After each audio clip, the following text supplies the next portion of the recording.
After the divorce, things weren't clean. She played the court like a violin, tears, tales of emotional trauma, the whole Broadway production. I didn't fight for the house. Didn't want it. The walls were soaked with memories I didn't need. She got the car fine. I prefer my truck. But Max? She begged the judge for him, sobbing in court like he was her child. Said she needed the emotional support. I was advised not to contest it, pick your battles, my lawyer had said. And I did. But I picked mine with patience. Max had always been mine. She didn't even like dogs when we met. But Max was different. He saved her once from a would-be mugger in the parking lot. That's when she started pretending. Pretending to love him. Pretending to be the nurturing, earthy woman she thought people respected. When we split, she knew what Max meant to me. So she took him, not because she loved him, but because she knew I did. Back to the Instagram post. I zoomed in. The shock collar, not just any kind, but one of those training models banned in several states. Illegal in ours. And Max's posture? Submissive, anxious, not the proud, confident dog I raised. I didn't call her. I didn't rant. I called my lawyer. Animal cruelty, I said. Documented. Public. He whistled. Get me screenshots. All of them. Within hours, we had everything. I filed an emergency motion for custody of the dog. Included the photos, Max's vet records showing his temperament, his training background, and yes, a written statement from our old trainer about the dangers of shock collars for a dog like Max. By Thursday morning, I was in court. She showed up late, wearing designer grief and a confused smile. Dean was there too, looking like a guy who thought court was just another brunch with a dress code. The judge looked at the evidence, then at them, then at me. His ruling was swift. The dog is to be returned to Mr. Jameson immediately. And I'm forwarding this to Animal Control for review. But that wasn't the kicker. Later that night, Dean's Instagram was flooded with comments. My lawyer had sent the post, anonymously, to a local animal rights page. It went viral. Influencer abuses dog for clout. She lost brand deals. He lost his job at the gym. And Max? Max came home, tail wagging, ears up, back where he belonged. Max didn't just recognize me when he came through my front door. He knew me. You can't fake that kind of reunion. His whole body went into a full tremble, tail thumping like a war drum, his head pushing against my chest like he was trying to crawl inside me just to say, finally. I dropped to the floor. And for a few minutes, we both just stayed there. Him breathing fast, me breathing slow, like we were trying to sync up the time we'd lost. The smell of antiseptic clung to his fur. A vet tech later told me they'd sedated him for grooming, said he was too aggressive to handle awake. Aggressive, my ass. He didn't even growl when a stranger jabbed him with a needle. Max wasn't aggressive. He was protective. Big difference. But of course, she'd told the vet he was unmanageable. Labeled him the problem, like she labeled everything that didn't fit into her Instagram perfect life. Now, you'd think that'd be the end of it, court ruling, public embarrassment, tail between the legs exit. But no, she didn't slink away. She came to my front porch 3 days later, wearing heels. In January. You stole him from me, she hissed, not even waiting for me to step out. No, I said, keeping my voice low. I rescued him. You remember what that looks like, don't you? She tried the tears again, like they hadn't dried up months ago. You made us look bad. Dean lost work because of you. I laughed. A short, sharp thing. Dean lost work because of Dean. I just held up the mirror. You're cruel. You're delusional. Max barked from the living room, deep and low. A warning. I glanced back. And he agrees. She left without another word, stomping down the steps like she still owned something. But she didn't. Not anymore. And then came the texts. Long ones. Some apologizing, some blaming me. I didn't answer. Why should I? She already took everything she thought she could get from me. But here's the thing about me she never understood. I don't come unarmed. I don't shout. I don't swing wildly. I wait.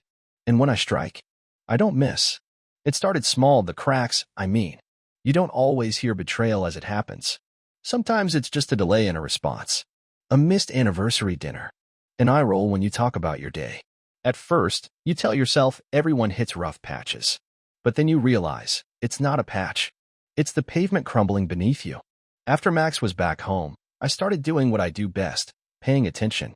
She thought I was the type to move on, lick my wounds, maybe cry into a beer or two. But grief's a lazy man's fuel. I was running on purpose now. That Instagram post? That was just the match. But there was a whole damn gas line waiting under our marriage. See, when someone builds their world on image, they forget real life has reflection. And hers started showing cracks the minute people stopped clapping. Turns out Dean wasn't her first affair. Just the dumbest. Before him, there was her business trip to Portland, where she managed to book a single hotel room with a coworker to save company expenses. I found the receipts. 2 room service orders. Champagne. Rose petals on the bill. Real subtle. And then came her friends. You'd be surprised how quickly people talk when the group chat turns on you. One of her bridesmaids, drunk, bitter, and probably fed up with playing cheerleader, forwarded me screenshots from a year ago. Texts where my name was the punchline and Dean was already circling like a shark in open water. So glad you're finally ditching the safe option, one message read. Bet Dean's not boring in bed. I didn't get mad. I got meticulous. I printed every message. Stacked the proof in a neat black binder, labeled Exhibits A through Z. I wasn't just collecting ammo, I was building a case. Not for the courts this time, no. That battle was over. This one was for reputation. For closure. For me. I started feeding small truths into the right circles, mutual friends, family members, even a couple of her sponsors. Quiet emails. Forwarded messages. Just enough to make them wonder. And wonder they did. She started losing invites. Clients dropped her. Her email signature still had the influencer badge, but her inbox was full of ghosted follow-ups. One afternoon, I got a message from one of her followers, a teenager, believe it or not. Said she used to look up to her. Said she unfollowed after seeing how she treated Max. That hit me harder than I expected. Not because I cared about her image, but because it meant something was finally real. The best revenge isn't loud. It's a whisper that echoes. I didn't storm into her life screaming, didn't plaster posters or shout on rooftops. I simply planted seeds. The truth, properly watered with receipts and silence, grows like ivy. Slow, strangling, inescapable. It started with a boutique coffee shop, a place she used to tag religiously. Always there with her laptop and her fake hustle energy, pretending to manage clients when all she really managed was perception. After she lost a sponsorship, cruelty to animals doesn't sit well with oat milk enthusiasts, the shop owner asked her not to film there anymore. Said it was disturbing other patrons. Next, it was her stylist. The woman had been doing her hair since before the divorce, a sweet, no-nonsense single mom who liked dogs more than people. She heard about Max, called me to ask what really happened. I told her the truth. She canceled my ex's next 3 appointments and quietly offered to groom Max for free. Said he was the better soul in that marriage anyway. Then came her parents. I never expected them to side with me, old money, old manners, and zero backbone. But apparently, even they have limits. Her mother texted me, I'm sorry for how things ended. I hope Max is okay. That was it. But the fact she reached out at all? Earthquake. I kept working behind the scenes. Her curated life, the hashtags, the yoga poses, the mid-tier brand collabs, it all started to sag under the weight of quiet questions. People asked her on lives, where's Max? She'd dodge, say he was staying with a friend. Comments would follow, screenshots of Dean with the shop collar, tagged with captions like "miss you." And the cherry on top? Dean got dumped. Not by her. Oh no, he left her. Found himself a newer model, one who didn't come with court cases and canceled gigs. She tried to spin it, post something cryptic about growth and transformation. But Dean? He went public. Told a podcast he regretted getting dragged into influencer drama, and that Max never liked him anyway. Max never liked him. Even Dean knew. Now here's the kicker. After all that, she had the audacity to text me, we should talk. I left it on read. Because what's left to say to someone who tried to burn you down and didn't think you'd bring water and matches of your own? She showed up one more time. Of course she did. This time it wasn't to accuse me or cry or ask for forgiveness wrapped in manipulation. No, this was her last act, the desperate finale of someone who didn't realize the audience had already walked out. She came to the dog park. I was there with Max, letting him run. Leash off, tongue out, ears perked like they used to be before the shock collar, the manipulation, the forced obedience. He was alive again. She stood by the gate, sunglasses on, fake casual. Like she'd just been passing through. I was in the neighborhood, she said. Sure. I replied, not looking up. She watched Max. I watched her. He looks good, she finally said, voice soft, like the dust of guilt was settling. He's happy, I said. Doesn't flinch at shadows anymore. Or men holding cigars. Her shoulders tightened. I let the silence sit between us like a loaded weapon. Then she tried one last card. You were always good at making me look bad. I laughed. Just once. Short and sharp. No, I said. You did that yourself. I just stopped covering for it. She didn't cry. That was new. Maybe she was too tired, or maybe she finally understood that there was no way back. As she turned to leave, Max walked to the gate. He stared at her, tail still, head tilted, as if trying to remember who she was. After a moment, he turned and trotted back to me. That said more than words ever could. Later that night, I had dinner with a few close friends. We toasted to new beginnings. Clean slates. I didn't talk about her. I didn't need to. Max curled up under the table, head resting on my foot. The chapter wasn't just closed. It was sealed. And on the mantel at home, next to Max's old training trophy and his paw print from the vet, I placed a small, neatly framed printout of that infamous Instagram post. Her boyfriend. The shock collar. My dog's quiet misery captured forever. A reminder that justice doesn't always come with sirens. Sometimes, it shows up with a lawyer, a leash, and a man who finally stopped playing the fool. After the dust settled, after the storm passed, I didn't just move on, I leveled up. There's a difference between getting over something and rising above it. And me? I wasn't interested in healing quietly. I was rebuilding with intention. The first thing I did was repaint the house. Same place she once demanded to gut and modernize. I took it back. Neutral earth tones, warm woods, leather, steel. Everything she called boring felt like home now. Then came the garage, my old workbench, long neglected while I was busy pretending to be the man she wanted. I rebuilt it, organized it, hung up the tools she said I'd never use again because handymen don't make money. Funny, I saved a lot by fixing my own damn life. And Max? I started training with him again. Not obedience, not tricks. Real work, search drills, agility courses. We found our rhythm again. The way he moved, the way he looked at me, like we were partners, not just man and dog. She never understood that bond. Thought affection could be posted, not earned. People noticed the shift. I got nods at the dog park. Conversations sparked in grocery store lines. There was this calm that settled into my bones, the kind that only comes when you've been gutted and walked out carrying your own spine. Then came an email. A talent scout. Turns out one of the animal rights groups that picked up Max's story forwarded it to a documentary team. Unsung heroes, animals, and the people they save. They wanted to feature Max. And me. They called it a resilience story. I didn't care about the spotlight. But Max? He deserved it. Every second. And guess who got wind of it? You guessed it. Her. She reached out through a friend. Said she wanted to participate, to offer her perspective. She didn't realize I was listed as executive producer, small budget. Sure, but I had final say. I told them no. Flat no. Because poetic justice isn't about dragging someone through the mud. It's about showing the world who they really were when they thought no one was watching. Max's segment went viral. His story, his recovery, his spirit. And there, in the credits, just one quiet line. Dedicated to those who mistake silence for weakness. We remember everything. I didn't hear from her again directly. Not after the documentary aired. Not after the comments rolled in. Thousands of them. People touched by Max's resilience, outraged by the collar, inspired by our comeback. But she lingered, not in my heart, not in my head. In the periphery. Mutual friends would say she's not doing so well.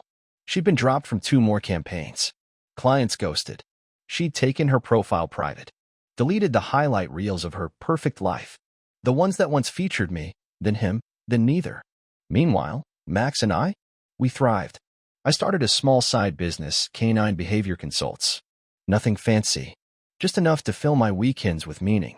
Families would bring in nervous rescues or out-of-control pups. I taught them what I knew. Patience, presence, purpose. Local news did a follow-up on the documentary. Then a podcast interview. Then came messages from vets, shelters, even a few high school teachers who remembered me and said, "Didn't think you had that in you." Truth? I didn't either. Until she gave me no choice. One Saturday, I drove past our old favorite brunch spot, hers, really. The one with the overpriced avocado toast and the floral wallpaper she called vintage chic. I saw her car parked out front. Same license plate. But she wasn't inside. She was across the street. Watching. Not walking in. Not with friends. Just watching. Maybe she thought I'd spot her and wave. Maybe she thought I'd invite her over, show her I wasn't angry anymore. She still didn't get it. I wasn't angry. I was done. And ghosts don't get keys to houses they tried to burn down. I rolled down my window, leaned out, and tapped the roof of my truck, the way I always did to call Max. He leapt in. No leash. No hesitation. She watched. I drove off. And I didn't look back. I met her at the vet's office, of all places. Max had a routine checkup, and I was early. Sat in the corner reading, Max curled at my feet, ever the quiet sentinel. Then she walked in carrying a cat in one arm and a chew toy in the other. Yeah, a chew toy. For a cat. That's how I knew she was different. Her name was Leah. Tall, sharp eyes, quiet confidence, like someone who'd been through hell and came out knowing exactly where she left the fire. She smiled at Max, knelt down, and said, "You're the one from the documentary, aren't you?" I nodded. That obvious? She grinned. I recognize survivors when I see them. We talked while we waited. Turned out her rescue cat, Bernard, of all things, had survived a house fire. Leah had found him in a shelter 2 days before he was scheduled for euthanasia. Said he looked too pissed off to die, so she figured they had that in common. We didn't exchange numbers. That would have been too easy. Instead, we ran into each other 2 weeks later at the same coffee shop where my ex once filmed her influencer routines. Leah was there grading papers. High school English teacher. Used red pen without apology. We talked for an hour. No forced small talk. No glossing over anything. She told me about her ex, the kind who used silence like a weapon and kindness like currency. I told her about mine, and the dog, and the court, and the leash I never should have handed over. Neither of us blinked. There's something about being broken the right way. It makes you better at seeing who's real. And Leah? She was real in all the best ways. Max took to her instantly. No growling. No testing. He just walked over and dropped his favorite rope toy at her feet like some kind of furry matchmaking prophet. Bernard the cat was another story, but hey, all good romances start with conflict. Over time, we built something simple. Honest. She didn't flinch when I told her I still had the Instagram post framed in my house, said it was savage and kind of brilliant. She asked questions no one else ever did, about my work, my routines, even my silences. She never once compared me to anyone. And when she looked at Max, she didn't see a brand or a story. She saw him. That's when I knew. It's not about moving on. It's about finding someone who doesn't make you forget what happened, but reminds you why you survived it. Leah moved in after 8 months. No grand announcement. No Instagram story. Just a slow accumulation of coffee mugs and flannel shirts, her handwriting on my grocery list, Max sleeping with one paw touching her side of the bed. That's how I knew it was real. Nothing was curated. She didn't ask me to forget the past. She just never made me relive it. One night, we were sitting on the porch, Max snoring between us, Bernard glaring from the windowsill like he regretted being born again, when she asked the question no one else ever had. Did you love her? I didn't answer right away. I loved the version of her that loved the version of me she thought she could shape. Leah nodded, slow and steady. That's not the same thing as love. No, I said. It's not. She didn't press. Just slid her hand into mine and let the silence be what it was, a space that didn't need to be filled. We weren't fixing each other. We weren't each other's reward. We were two people who'd seen the worst of love and still believed it was worth trying again. Funny thing is, once you stop chasing the high of being needed, you start to crave being understood. That was Leah. She didn't need me to be her rock. She was a rock. She just needed someone who knew how to sit still in a storm. And me? I'd finally stopped trying to be the kind of man women posted about. Now I was becoming the kind who didn't need to be posted at all. Max healed. His coat grew back thicker. His eyes steadier. His trust, rock solid. I remember watching him one morning, trotting through the yard, leashless, wild and free, and I thought, that's what forgiveness looks like when it's not asked for, just earned. And my ex? Last I heard, she moved out of state. Her socials were gone. A mutual friend said she was working on herself. Maybe she was. Maybe she wasn't. But me? I stopped checking. Because closure isn't a door slamming shut. It's a man standing in his own home, with a dog who chose to come back, and a woman who never asked him to leave, and realizing this. This is the life no one can take from you. It was a Tuesday. Funny how normal days carry the biggest punches. I got a letter. Not an email. Not a text. A letter. Handwritten.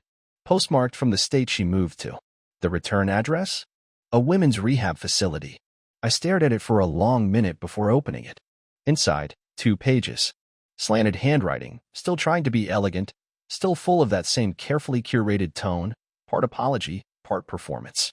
She said she was cleaning out the wreckage, that she had been in therapy for 6 months. Said Dean dumped her when she hit rock bottom. Said she finally realized she never loved herself enough to love me right. And then the kicker.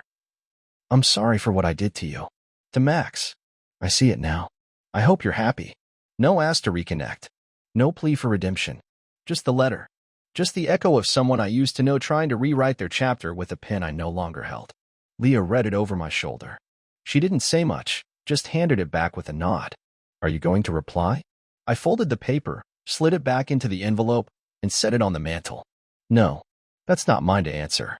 Because that's the thing about closure. When it finally shows up in your mailbox, you realize you don't need it anymore. You already built something better. Stronger. I didn't hate her. I didn't miss her. I just outgrew her. The next weekend, I took Max and Leah up to the lake. Just us, the trees, the water, and the quiet. We walked trails Max had never seen, let him off-leash on the shore. He barked at the wind, like he was claiming the whole damn sky. And me? I stood in the middle of it all, not looking back. Not haunted. Just whole. It was late spring when the offer came in. A property developer, someone I'd met briefly during Max's documentary promotion, reached out about a partnership. He was looking to invest in rehabilitation centers for dogs rescued from abusive homes. Said Max's story inspired him. Said my story sealed it. It was a 6-figure proposal, more than I'd made in the last 2 years combined. And it came with a caveat. I'd have to speak. Publicly. Press, interviews, panels. Tell my story. All of it. Leah found me staring at the contract one night. You all right? I'm not used to being the face of anything, I said. Especially not the face of pain. You're not, she replied, sliding her arms around me. You're the face of what happens after pain. So I signed. And suddenly, I was that guy. The one people called to ask, how did you bounce back? The one other men pulled aside quietly after events, voice low, eyes heavy, whispering. My wife did the same thing. I just don't know what to do. And I'd tell them, every time, start by taking back your voice. Then take back your peace. The rest will come. But with attention comes scrutiny. And sure enough, the past came sniffing. An article popped up. Small blog. Anonymous tip, accusing me of orchestrating the whole shock collar story for sympathy, claiming I staged Max's photos, exaggerated the abuse, manipulated court sympathy. I knew exactly where it came from. Her. Probably not directly, no signature, no clear trace. But the tone? The phrasing?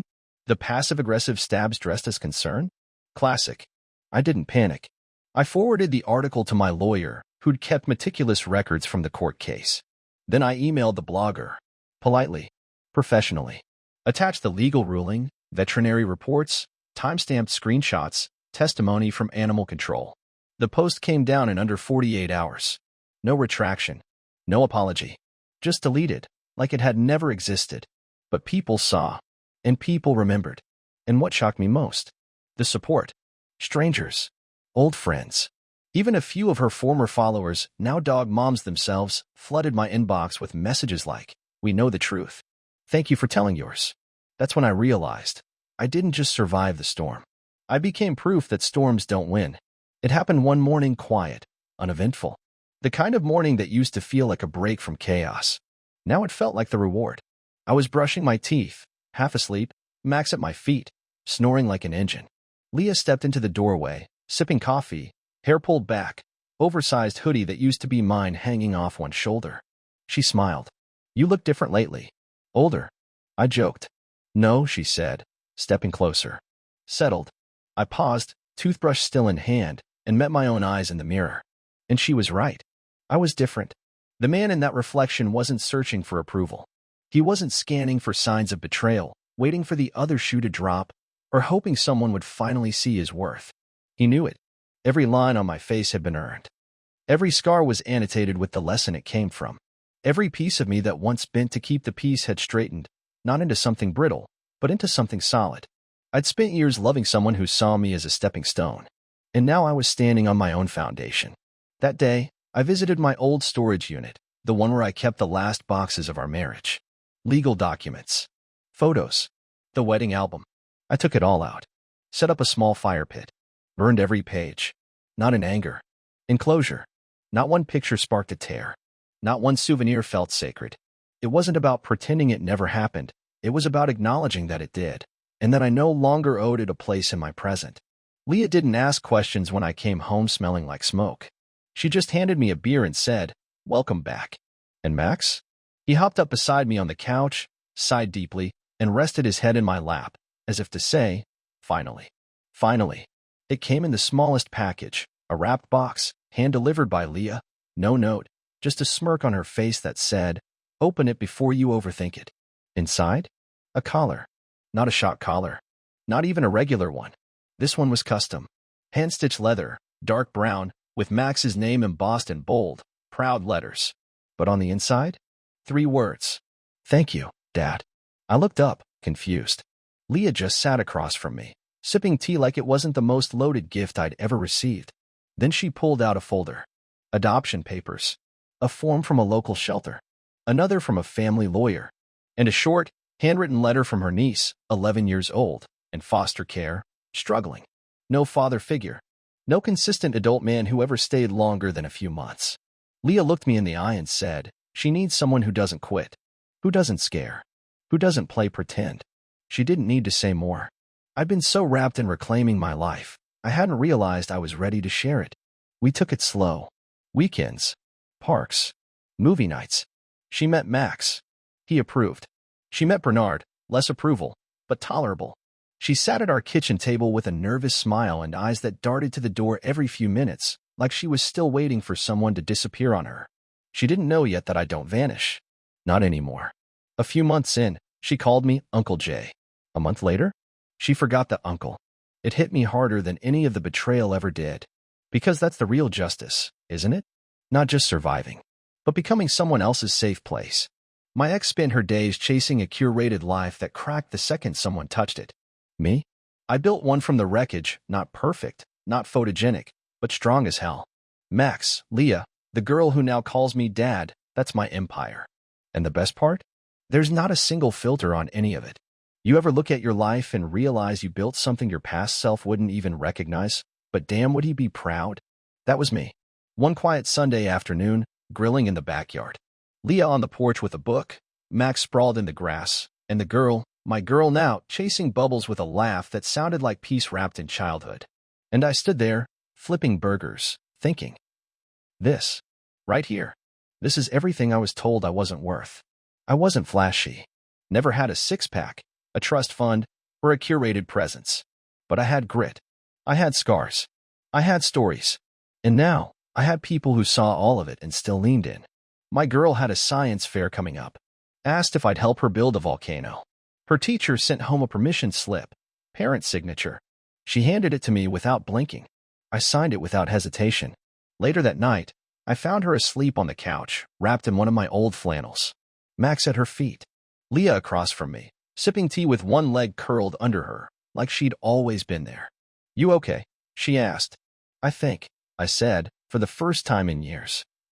"I'm not just okay. I'm proud. Because here's the truth most people don't say out loud. After you've been broken, building anything feels like a risk. Loving again feels like walking barefoot over glass. But if you do it right, if you do it honestly, you don't just rebuild, you fortify. Every dinner, every story time, every whispered good night, Dad. They weren't just moments. They were bricks. And I laid each one down knowing full well the cost, because the life I was creating now wasn't meant to impress. It was meant to endure. It started as a ping, an email. No subject, no name, just a message. "I'm in town. I'd like to see Max." I stared at the screen for a long while. Not angry, not anxious, just certain. That part of me? The one that might have once entertained the idea of civility? He was gone. I didn't reply. Didn't block her either. No, I wanted the silence to do the talking. 3 days later, she showed up at the park. Same one where we'd had our final words years ago. She didn't approach me.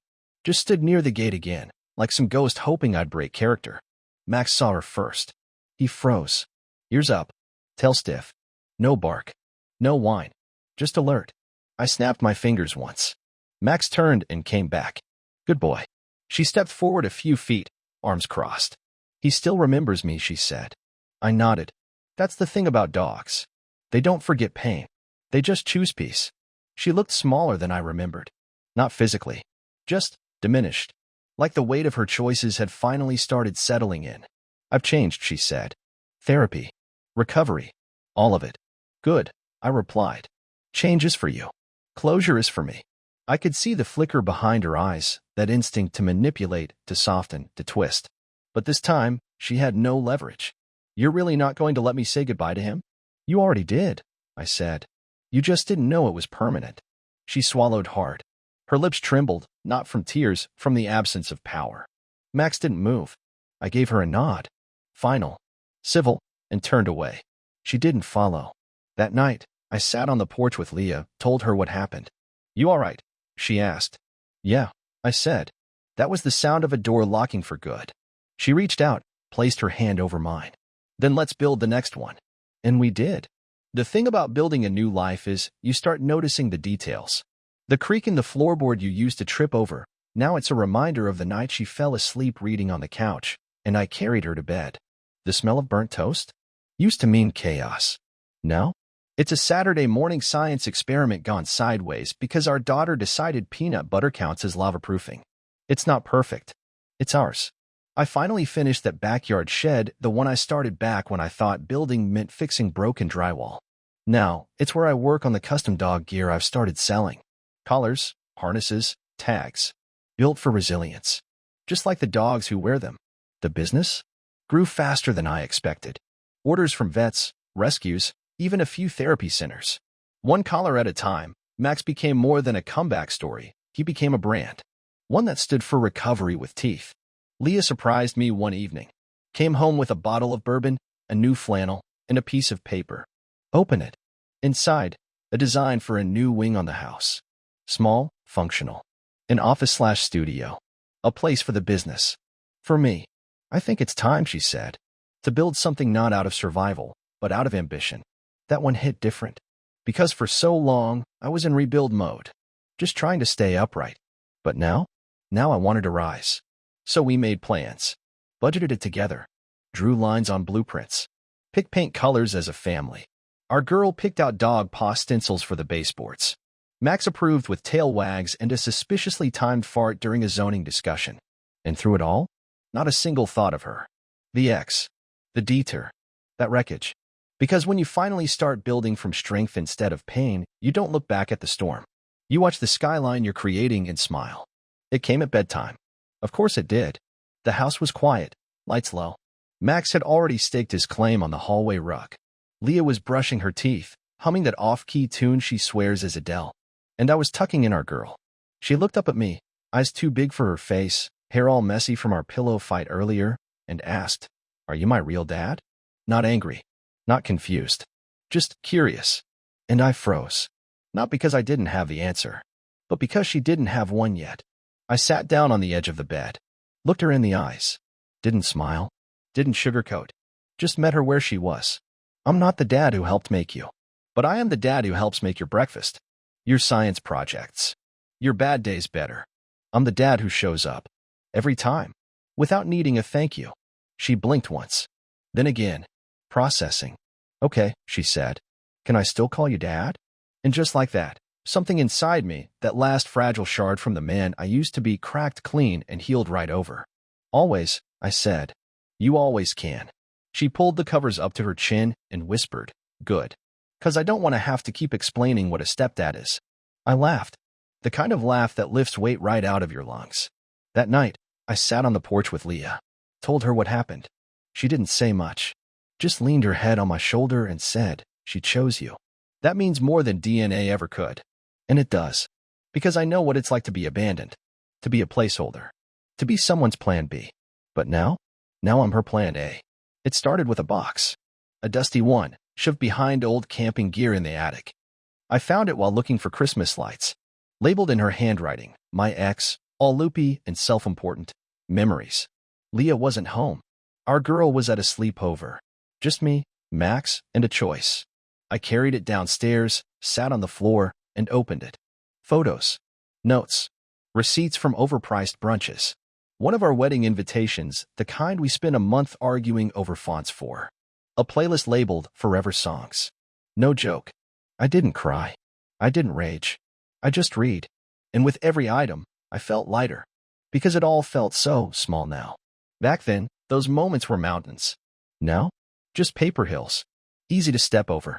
I packed everything back up. But this time, I didn't shove it into the shadows. I took it out back. Lit the fire pit. Watched the past burn, slowly, thoroughly. Max sat beside me, silent. When Leah came home, she didn't ask what the smell was. She just looked at the fire, looked at me, and said, "You finally let it go, didn't you?" "I did," I said. "Took me long enough." She handed me a mug of coffee, sat beside me, said nothing more. And that's when I realized something critical. It's not just about what you let go of. It's about what you make room for once you do. That weekend, we cleaned the attic. Not to purge, to reclaim. We made space for the future. Camping gear for real trips. A shelf for our girls' school projects. A bin for Max's growing collection of collars and awards. No ghosts. No clutter. Just space. Real, open, earned space. It happened at a school event. Some end-of-year carnival thing. Cotton candy, fake tattoos, the whole overstimulated parade of childhood joy. I was volunteering at the grill. Leah was running the face paint booth. Our girl? She was working the crowd like she owned it. And then I saw her. The ex. Hair shorter, sunglasses too big, holding hands with a man I didn't recognize. No fanfare. No confrontation. Just present. We locked eyes across the lawn. She flinched. I didn't. I turned back to the grill. Flipped a burger. Kept going. She didn't approach me. But later, she walked past our girl. Stopped. Gave a polite, guarded smile. Said something small, "You're getting so big." That sort of thing. And our girl? She looked at her. Blinked once. Then turned back to her friends. I didn't ask what was said. Didn't need to. Because in that moment, I realized the war was over. Not because I won. Not because she lost. But because I no longer cared about the battlefield. I was living in the house I built beyond the ashes. With people who chose me. Every day. And that's redemption. Not the cinematic kind with applause and vindication. The quiet kind. The kind where you walk through your old hell without catching fire. That night, Leah curled up beside me. Max at our feet. Our girl asleep in her room with glow-in-the-dark stars on the ceiling. Stars I stuck there with shaky hands and a silent prayer that I wouldn't screw this up. "You all right?" Leah asked, tracing a circle on my chest. "I'm better than all right," I said. "I'm free." It was the first time in years that I stood completely still and felt nothing pressing in from behind. No ghosts. No unfinished business. No breath on my neck whispering, "Not enough." We were camping, real wilderness this time, not the sanitized kind with outlets and snack bars. Me, Leah, our girl, and Max. One fire, one sky, one peace I never thought I'd feel again. And there, in that wild silence, it all came back, not as a weight, but as a story. My story. The pain, the betrayal, the silence, the screaming, the rebuild, the redemption. It didn't burn anymore. It warmed me. I watched Leah show our girl how to toast marshmallows without catching fire. She laughed when it still caught. Max circled the clearing, his steps lighter than they'd ever been. No leash. No collar. Just trust. Just freedom. That's when she asked the question, the one I never expected. Our girl, eyes glowing in firelight. "How did you and Mom meet?" Leah froze for a second. Not out of fear, just caution. She glanced at me. And I told the truth. "Not in a fairy tale," I said. "In a wreck." Her eyes widened. I smiled. "And sometimes, wrecks show you who can climb out with you instead of leaving you behind." She thought about that. Nodded. Went back to her marshmallow. Leah leaned over and kissed my cheek, whispering, "That's one way to put it." But later, when the fire was dying and the stars were loud, I stared into the embers and gave myself the answer I'd never said aloud. I didn't survive her betrayal just to move on. I rebuilt myself deliberately. I didn't forgive her because forgiveness was never owed. But I did outgrow her. Outlast her. Outlive every version of myself she tried to shrink. I used to think revenge would taste sweet. But it doesn't. It tastes like silence. The kind that comes when you no longer need to prove anything to anyone. She took the house. She took the car. She took the dog. But I got them all back, not just in paperwork. In purpose. I got Max, healthier, freer than ever. I got love, not the curated kind, but the kind that crawled through fire with me and never asked for a receipt. I got a daughter, not by blood, but by choice. And I got myself. Not the version of me she wanted. The one who swallowed pain and called it patience. No. The version that says what he means, walks like he's done apologizing, and holds his family like they're his birthright. When we packed up the next morning, Max sat beside the truck, waiting. Not because he had to, because he chose to. And that's the ending. Not dramatic. Not cinematic. Just earned.